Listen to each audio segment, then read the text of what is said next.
Hello दोस्तों। तो हम लोग कला संस्कृत नृत्य मेले उत्सव एवं स्थापत्य कला यूपी स्पेशल में देखेंगे। 50 क्वेश्चन मैंने किया था, उसमें देखेंगे कौन कौन सा इम्पोर्टेंट है। तो सबसे पहला है नैमिषारण्य। नैमिषारण्य 38,000 ऋषियों की तपोस्थली इसको भी कहते हैं और गोमती नदी के किनारे स्थित है, सीतापुर जिले में। फिर इसके बाद शाहजहाँ की बात करें तो शाहजहाँ को स्थापत्य कला का स्वर्ण युग कहा जाता है। इसके युग को इसने ताजमहल, दिल्ली का किला, जामा मस्जिद, आगरा का मोती महल और सत, और और शीश महल बनवाया था। ठीक। तो ताजमहल को 17वीं शताब्दी में बनवाया था और ताजमहल को 1983 में यूनेस्को के वर्ल्ड हेरिटेज साइट का दर्जा मिला। इसके बाद भातखंडे संगीत संगीत विश्वविद्यालय की बात करें तो 1926 में इसकी स्थापना हुई। यह एक ललित कला विश्वविद्यालय है। लखनऊ में पंडित विष्णु नारायण भातखंडे के नाम पर इसकी स्थापना हुई थी। अब बात करें राष्ट्रीय कथक संस्थान की तो यह भी लखनऊ में है।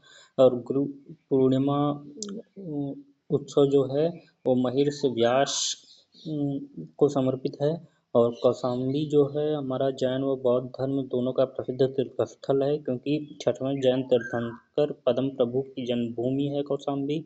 और भगवान बुद्ध यहाँ पे अनेक उपदेश भी दिए थे, इसलिए दोनों के लिए प्रसिद्ध तीर्थस्थल है। इसके बाद गिरिजा देवी की बात करें तो यह ठुमरी गायिका थी। बनारस में इनका जन्म हुआ है, बनारस घराना से संबंधित हैं।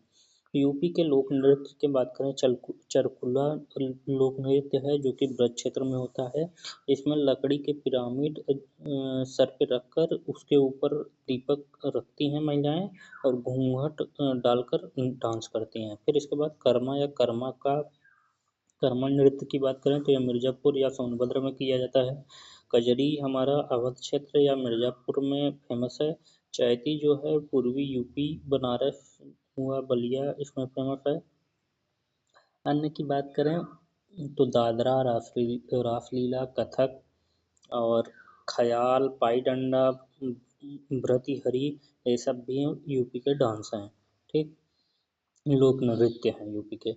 और राहुल सांस्कृत्यायन एक प्रसिद्ध लेखक थे जिनका जन्म आजमगढ़ में हुआ था। ठीक। अब इसके बाद बिरजू महाराज की बात करें तो 1896 में इनको पद्म विभूषण मिला था। कालिदास सम्मान भी इनको मिला है। संगीत नाटक अकादमी पुरस्कार भी इनको मिला है। ये बिरजू महाराज कथक डांस से रिलेटेड हैं।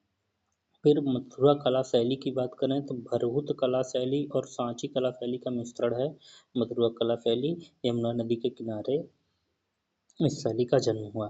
फिर राहुला लोक नृत्य एक है, यूपी के बुंदेलखंड में किया जाता है। पाई डंडा भी बुंदेलखंड क्षेत्र में ही है।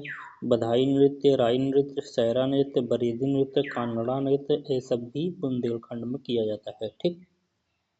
अब इसके बाद कोकिला वन की बात करें तो कोकिला वन मथुरा में है हमारा। महाराज सुहेलदेव मेमोरियल जो है बहराइच में है। यह अर्ध पौराणिक राजा एक थे सुहेलदेव, जिन्होंने गजनवी के सेनापति सैयद सालार मसूद गाजी को पराजित कर मार डाला था। उन्हीं के सम्मान में यह मेमोरियल बना है। और बहराइच में स्थित है। इसके बाद की बात करें तो राष्ट्र रक्षा समर्पण पर्व जो है हमारा झांसी में होता है, मनाया जाता है। राष्ट्र रक्षा समर्पण पर्व 2021 से स्टार्ट हुआ था। अब इसके बाद कार्तिक लोक नृत्य की बात करें तो कार्तिक लोक नृत्य हमारा बुंदेलखंड में किया जाता है। और राई नृत्य भी बुंदेलखंड में होता है। कार्तिक लोक नृत्य, राई नृत्य, और इसके पहले हम लोग क्या पढ़ चुके हैं, राहुला लोक नृत्य, पाई डंडा लोक नृत्य, बधाई नृत्य, राई नृत्य, सैरा नृत्य, बरेदी नृत्य, कांगड़ा नृत्य, ये सब बुंदेलखंड में होता है। फिर कर्मा कर्मा या कर्मा ये नृत्य जो है सोनभद्र और मिर्ज़ापुर दोनों में होते हैं। मिर्ज़ापुर में सीला, सैला, सैरा ये नृत्य भी होता है। नटवारी नृत्य की बात करें तो पूर्वांचल में अहिर समुदाय द्वारा किया जाता है नटवारी नृत्य।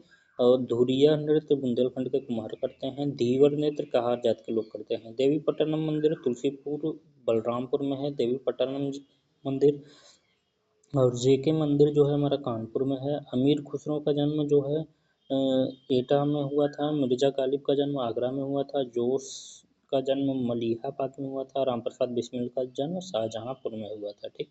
अब इसके बाद बात करें, एक मेला है रैया सालार मेला, जो कि बहराइच में होता है। रूमी दरवाज़ा, इसे तुर्की दरवाज़ा भी कहते हैं। मुड़िया पुड़िया मेला जो है हमारा गोवर्धन में होता है, मुड़िया पुड़िया मेला। फिर 84 गुम्बद जो है कालपी जालौन में है। कालपी एक नगर है जो कि जालौन ज़िले में स्थित है। वहाँ पे 84 गुम्बद है, जो लोदी सुल्तान का शाही मकबरा है। ललितपुर की बात करें तो देवगढ़ का किला जो है ललितपुर में है। इसमें 31 जैन मंदिर हैं प्लस हिंदू मंदिर कुछ हैं, जिनमें से नरसिंह मंदिर जो बुंदेल राजा देवी सिंह ने बनवाया था, और एक दशावतार मंदिर है जो कि फेमस है, गुप्तकालीन है, पंचायत शैली में बना था। पंचायतन शैली का मतलब है इसमें 4 छोटे मंदिर किनारे किनारे पर रहेंगे और एक बीच में बड़ा मंदिर होता है। फिर बात करें बिरहा या कजरी का, तो पूर्वी यूपी में होता है बिरहा या कजरी। रसिया जो है हमारा ब्रज क्षेत्र में होता है। ढोला गारू जो है राजस्थान का लोक नृत्य है। और आल्हा जो है बुंदेलखंड में गाया जाता है। ठीक। बरसाना की बरसाना की होली जो है वो लठमार होली भी इसे कहते हैं। बरसाना फेमस है लठमार होली। और सितार और सुरबहार के इमदाद खनी घराना जो है, सितार और सुरबहार के इमदाद खनी घराना जो है इटावा जिले से संबंधित है। सितार और सुरबहार के इमदाद इमदाद खनी घराना कहाँ से है? इटावा से संबंधित है। कभी काका हाथरसी जमुना किनारे ब्रजभाषा में बनाई गई। कभी काका हाथरसी कहाँ है? जमुना किनारे है ब्रजभाषा में। कवि काका हाथरसी एक गायक थे। इन्होंने जमुना किनारे एक मूवी बनाई है, ब्रजभाषा में बनाई है। सुलह कुल महोत्सव जो है हमारा आगरा में होता है। हिंदू मुस्लिम एकता का प्रतीक है। एक सुलह कुल महोत्सव का विचार जो है अकबर का है, और 1575 में अकबर ने एक इबादत घर फतेहपुर में बनवाया था, जो कि सभी धर्मों के लिए पूजा स्थली है। और त्रिवेणी महोत्सव भी अकबर ने स्टार्ट किया था प्रयागराज में। अब खुसरो बाग की बात करें तो ये इलाहाबाद में है। खुसरो बाग जो है हमारा जहांगीर की पत्नी सुल्तान बेगम व उनके बेटे खुसरो मिर्जा व जहांगीर की बेटी निगाम बेगम का मकबरा है खुसरो बाग। ठीक। कहाँ पर है? इलाहाबाद में। और लखनऊ की बात करें तो लखनऊ में जामा मस्जिद है, छोटा इमाम बाड़ा है, रूमी या तुर्की दरवाज़ा है। ठीक। अब शेख सलीम चिश्ती की दरगाह कहाँ है? फतेहपुर सीकरी में। 1571 में अकबर की राजधानी थी फतेहपुर सीकरी। अब भातखंडे संगीत संस्थान 1926 में बना था। यूपी राज्य ललित कला अकादमी 1962 में बनी थी। यूपी संगीत नाटक अकादमी 1963 में बनी थी। भारतेंद्र नाट्य अकादमी जो है 1975 में बनी थी। तो thanks, that's all for today.